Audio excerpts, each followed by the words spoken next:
કરતાલ લઈને નરસૈયો ગીત ગાવા બેહે ને પછી ઠાકોરજી દોડી દોડીને આવે. નરસૈયાને દોડવું ન પડે. નરસૈયાએ ભગવાનના હાથમાં પોતાની દોરી સોંપી દીધી.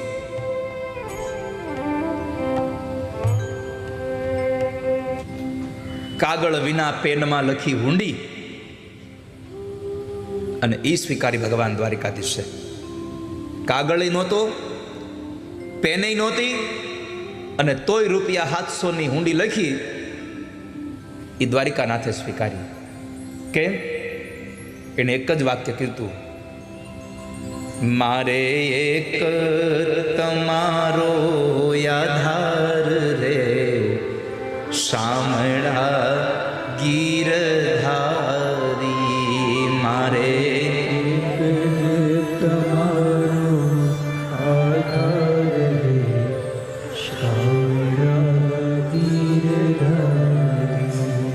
પ્રસંગ આવ્યો છે તો હું કહી દઉં તમને. ગોર બાપાએ બરાબર શામળિયાના હાથમાં શ્રીફળ જલાવી દીધું. આવીને કીધું કે શ્રીફળ આપી આવ્યો છું. ક્યાં? જુનાગઢમાં. કોના ઘરે? નાગર નરસૈયાની ઘરે. હે? નરસિંહ મહેતાની ઘરે તમે શ્રીફળ આપ્યો? મારી દીકરી તો દુખી દુખી થઈ જાય. એની ઘરે કરતાલ સિવાય ક્યાં કાંઈ છે? તમે ના પાડી દો. બ્રાહ્મણે કીધું કે મહારાજ, અંગૂઠો કયો તો કાપીને દઈ દઉં, પણ જે અંગૂઠાથી ચાંદલો કર્યો છે હવે ભૂંવા હું નહીં જાઉં. હું નહીં જાઉં.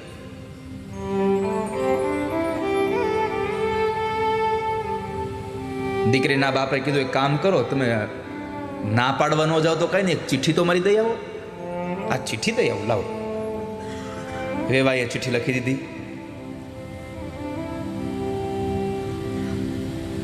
ચિઠ્ઠીમાં લખ્યું હતું કે વેવાઈને માલુમ થાય કે જાન લઈને આવો ત્યારે પૂરા 1000 માણસની જાન લાવજો, હાથી ને ઘોડા લઈને આવજો, અને જો આવી રીતની જાન લઈને આવવાની તમારી તૈયારી ન હોય તો જાન લઈને આવતા જ નહીં. કાગળિયો વાળ્યો, ઉપર લખ્યું જે જગ્યાએ એડ્રેસ લખવાનું હતું ત્યાં, જય શ્રી કૃષ્ણ. ભૂદેવે આવીને નરસિંહ મહેતાને કીધું કે તમારા વેવાએ કાગળ આપ્યો છે, લ્યો.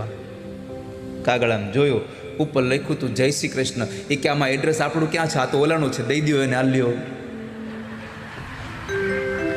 મંદિરમાં જઈને મૂકી દો, આ તમારી કઈક ચિઠ્ઠી આવી છે, જોઈ લેજો.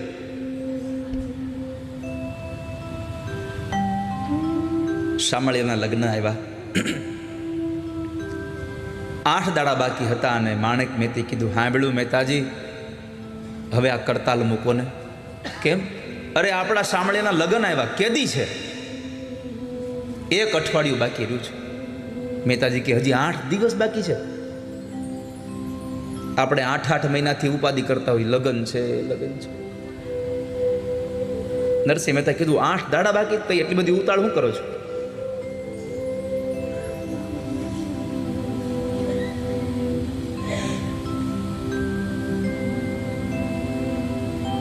ચાર દાડા બાકી રહ્યા. માણેક મહેતે પાછું કીધું, હવે તો સમજો.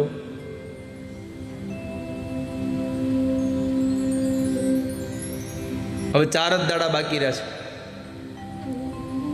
તે મહેતાજી કે કામ કરો મહેતી. શું? એક ઘીનો દીવો આપો ને. મહેતી કે આ દીવો કરીને કરશે હું, મારે શું કરવું? પણ હવે પતિએ માગ્યો એટલે આપવો પડ્યો. દીવો આપ્યો. નરસિંહ મહેતાએ ભગવાનનું ભજન કર્યું. ભગવાનની કૃપાથી લઈ ગયા એને સીધા વૈકુંઠમાં. ભગવાને પૂછ્યું, નરસૈયા અત્યારે શું છે બધું? તો કે તમારા શામળિયાના લગ્ન આવ્યા એટલે તમને કહેવા આવ્યો છું. એમ ન કીધું મારા દીકરાના લગ્ન છે, તમારા શામળિયાના લગ્ન આવ્યા એટલે તમને કહેવા આવ્યો છું. ભગવાને પૂછ્યું, કેદી છે? 4 દિવસ રહ્યા છે. એ કે આટલો બધો વહેલો હું આવ્યો? હજી તો 4 દિવસ બાકી છે. મહેતાજી કે મારે તો આવું જ નહોતું, પણ આ ઘરવાળા હક લેવા દેવા જોઈએ ને. એણે કાઢ્યો મને ઘરેથી, જાવ ને જાવ, જાવ ને જાવ. પ્રણામ કરી નરસિંહ મહેતા પોતાના ભજનમાં. આ બાજુ લગ્નના 2-3 દાડા બાકી રહ્યા. ભગવાને ઉદ્ધવને મોકલ્યા, અર્જુનને મોકલ્યો, જાઓ જુનાગઢમાં રંગ કરી આવો.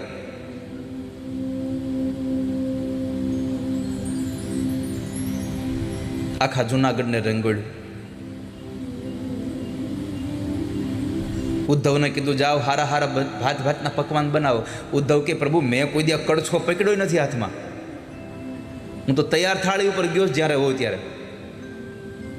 તમે જાઓ તો ખરા.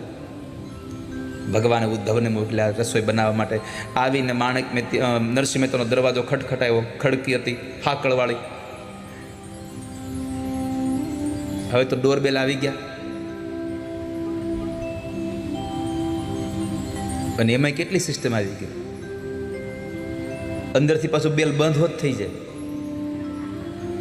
બહાર ગમે એટલી ચાપુ દબાવ્યા જ કરો, અંદર વગડે જ નહીં.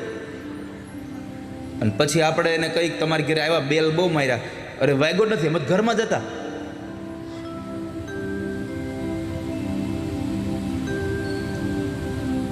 આ તો લોખંડની હાકળ ખડખડાવી. મહેતાજી ભગવાનના ભજનમાં હતા એટલે મહેતીએ દરવાજો ખોલ્યો. માથે ગમચો વાળેલો, આમ બાંધેલો, ઓલું લાલ કલરનું. એને હું ભૂલી ગયો, શું કહેવાયેલું લાલ આપણું ઓલું? હે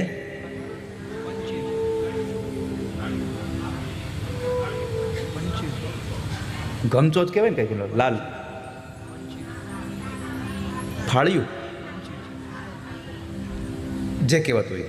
તો સમજી ગયા ને હું એની વાત કરું છું. હા, એ બાંધ્યું હતું માથે. અને આમ અસલ તમે જુઓ ને તો મહારાજ જેવા જ લાગે ઉદ્ધવજી હો. અને આવ્યા ને પૂછ્યું કે મહેતાજી છે ઘરમાં? હા છે ને. તમે કોણ? એ કે હું કંદોયો, રસોઈયો. કેમ? આપણે શામળિયાના લગ્ન છે તો બા રસોઈ બનાવવાની છે, તો હું બનાવું? એ કે એ મને ખબર ન. ઉભા રહો, હું મહેતાજીને બોલાવી આવું. માણેક મહેતાજીને બોલાવી આવ્યા. મહેતાજી આવ્યા છે. પૂછ્યું મહેતાજીને. મહેતાજી ઉદ્ધવને જોયા હતા. મહેતાજીની આંખમાં આંસુ આવી ગયા. મહેતાજી ઉદ્ધવે ઈશારો કર્યો, કાંઈ બોલતા નહીં હો, ભલે ઓળખી ગયા હો તમે. આ તો મારા પ્રભુનો પાર્ષદ આવ્યો છે. મહેતાજી, આપણે વાત થઈ હતી શામળિયાના લગ્ન છે તો હું રસોઈ બનાવવા માટે આવ્યો છું. આપણે શું રસોઈ કરવાની છે? આપણે કાજુ કતરી બનાવી છે કે બદામનો હલવો બનાવવો છે? મેથી મનમાં કે ઘરમાં શિંગદાણા છે નહીં, આને બદામનો હલવો બનાવવો છે.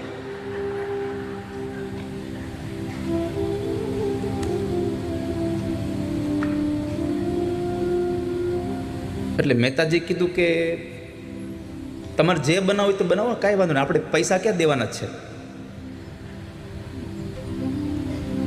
તમને જે સારું લાગે ભાતના પકવાન બનાવી નાખો. કેટલા માણસ રસોઈ કરવી છે? કે જુનાગઢને જમાડી દો ને. ઉદ્ધવે રસોઈ પકાવી. અર્જુનને ઘરને રંગને રોગાન કર્યા. જાનનો દિવસ આવ્યો. વેવાઈની ચિઠ્ઠી હતી, 1000 માણસો જાનમાં આવજો. નાગરી નાતે પગ આડો કર્યો, કોઈએ જાનમાં જવું નથી. આપણે જોઈ લઈએ એના ગગાને કેમ પરણાવે છે.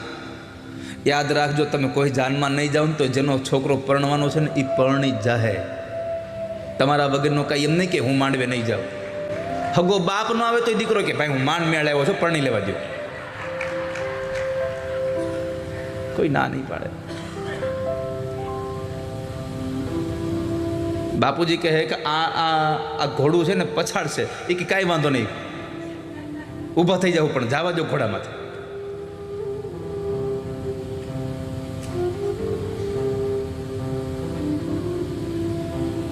જાન નીકળી 7 જણાની. ગામના લોકો બધા બેઠા બેઠા જોયા કરે, કેવો લાગશે આ 7 જણાને જાનમાં લઈને જાય છે. વેવાઈના ગામ પાસે પહોંચવા આવ્યા ને ત્યાં લક્ષ્મીજી કીધું પ્રભુ કંઈક કરો. હેનું? એ કે આમ જુઓ, જાન જુઓ. ચિઠ્ઠીમાં વાંચ્યું હતું ને 1000 માણા લઈને આવવાનું છે. અને નહીં જાય ને 1000 માણા લઈને તો લાજ તમારી જાય, એની કાંઈ નહીં જાય. કારણ કે હરિને ભજતા આજ દિન સુધી કોઈની લાજ જતા દીઠી નથી. કારણ જેની સુરતા સાંભળ્યાને સાથ, જેને ભગવાનની હારે નાતો બાંધ્યો છે. અને ભગવાન એટલો દયાળુ છે ને, લાજ ન જવા દેવો. એમાંય ભક્તોની લાજ તો ક્યારેય ન જવા દે, કેમ કે એને ભગવાનને પોતાના ભક્તો એટલા વાલા છે. મને પ્રાણ થકી મારા વૈષ્ણવો વાલા, મને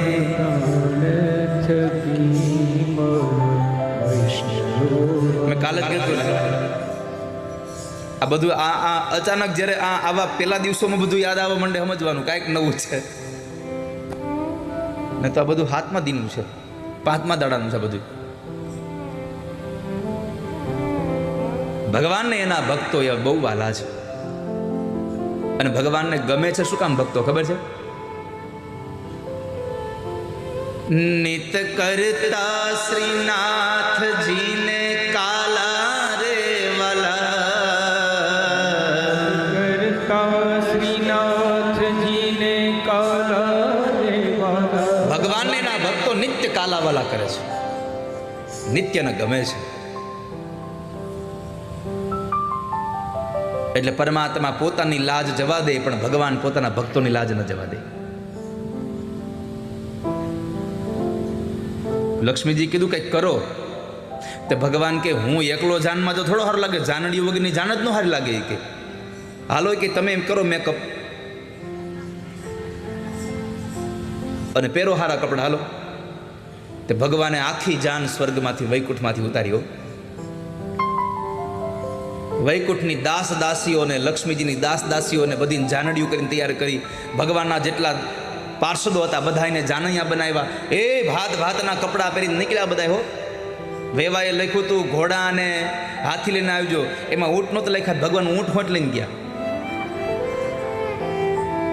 ભગવાને બળદગાડા જોડ્યા, એટલા ઢોલવાળા, એટલા પપોડીવાળા બધાને લીધા હારે. ઘણાય વાંસળી વગાડે, ઘણાય મોરલી વગાડે, ઘણાય પાવા વગાડે, બધા હારે. અને પછી એ જાન હાલતી થઈ. નરસિંહ મહેતા ઓળખી ગયા, ઓહો મારો ઠાકોરજી આવ્યો હતો. સૌથી આગળ પેલા વેલા હાલ્યા જતા હતા ભગવાન. પીળા પીતાંબર ને જરકસી જામા ભગવાને પહેર્યા. એ હોનાના મુગટ હોય હીરા મણેકથી જડેલા. ગળામાં એટલી મોટી મોટી માળાઓ ભગવાને પહેરી હતી. આજુબાજુમાં 2 જણા આમ તમે જુઓ તો ચમર ઢોળે જાય. તમારી નજર ન પહોંચે ત્યાં સુધી જાન આમને માલી આવ્યો. અને વેવાઈને ખબર પડી કે આપણા વેવાઈ આવે છે બહુ જાડેરી જાન લઈને. 1000 માણસને કીધું તું, આ તો 1500 લઈને આવે છે. સૌથી પહેલા તો રસોડે અવાજ કર્યો, 1500 આવે છે, 500 ની રસોઈ વધારે બનાવજો. અને સમય હતો, એ સમયમાં કદાચ ગામના પાદરમાં જઈને વેવાનું સ્વાગત કરવું, વેવાઈનું. એટલે નરસિંહ મહેતાના વેવાઈ સાલ લઈને નીકળ્યા અને ગામના પાદરમાં આવી અને ભગવાનને, અરે આવો વેવાઈ આવો. ભગવાન કે ઉભા રહ્યો, ઉભા રહ્યો, ઉભા રહ્યો, હું તમારો વેવાઈ નથી. કે તો અમે તો જાનમાં આવી, તમારા વેવાઈ તો વાહ્યા લાવે છે. નરસિંહ મહેતાના વેવાઈએ વિચાર્યું કે મારા વેવાઈના જાનૈયા આટલા મોટા સજી ધજીને આવ્યા છે, તો મારા વેવાઈ કેટલા સજીને આવ્યા છે. જ્યાં જોવા જાય ત્યાં ટૂંકી પોતરીને હાથમાં કીર્તા, ગરથમાં ગોપી ચંદન અને તુલસી હેમનો હાર. સાચું નાણું તો ઠાકોરજી છે.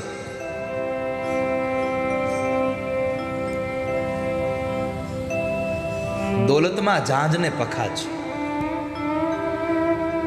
કરતા લઈને નરસૈયો ગીત ગાવા બેહે ને પછી ઠાકોરજી દોડી દોડીને આવે. નરસૈયાને દોડવું ન પડે. નરસૈયાએ ભગવાનના હાથમાં પોતાની દોરી સોંપી દીધી.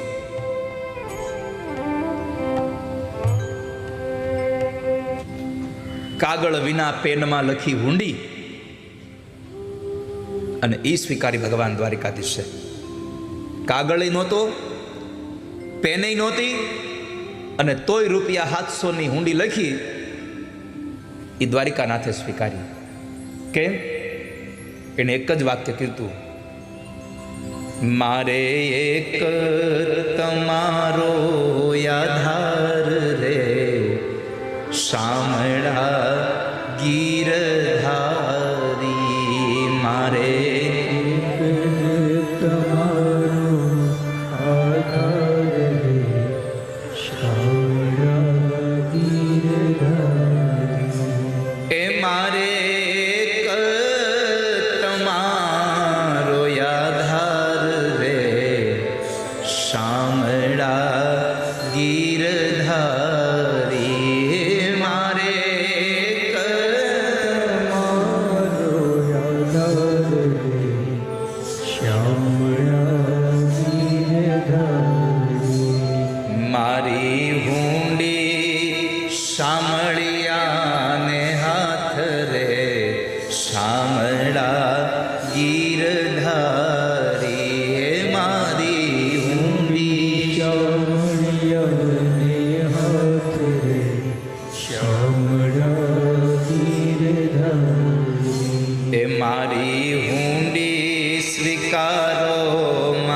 ભરોસે.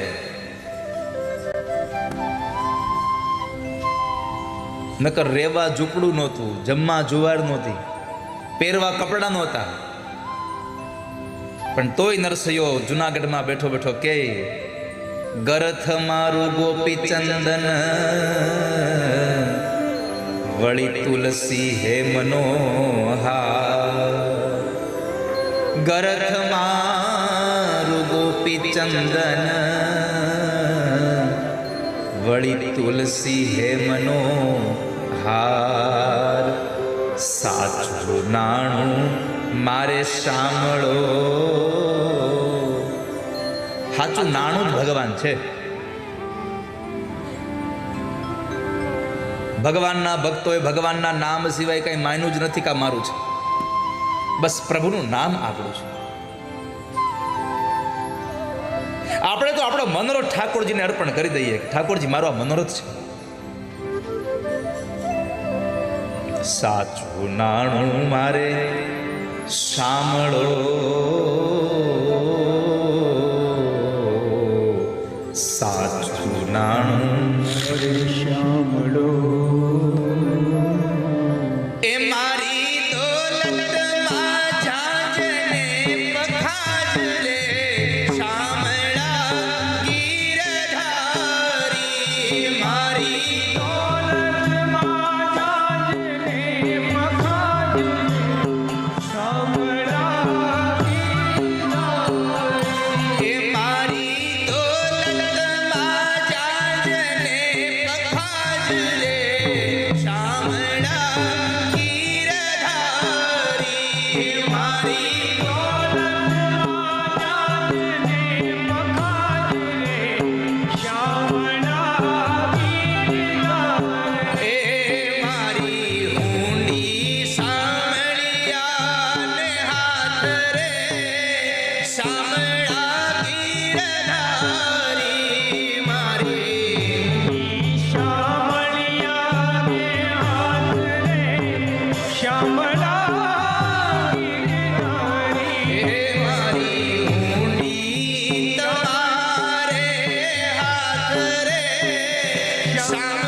શ્રી રાધે ગોવિંદ ભજ મન શ્રી રાધે રાધે.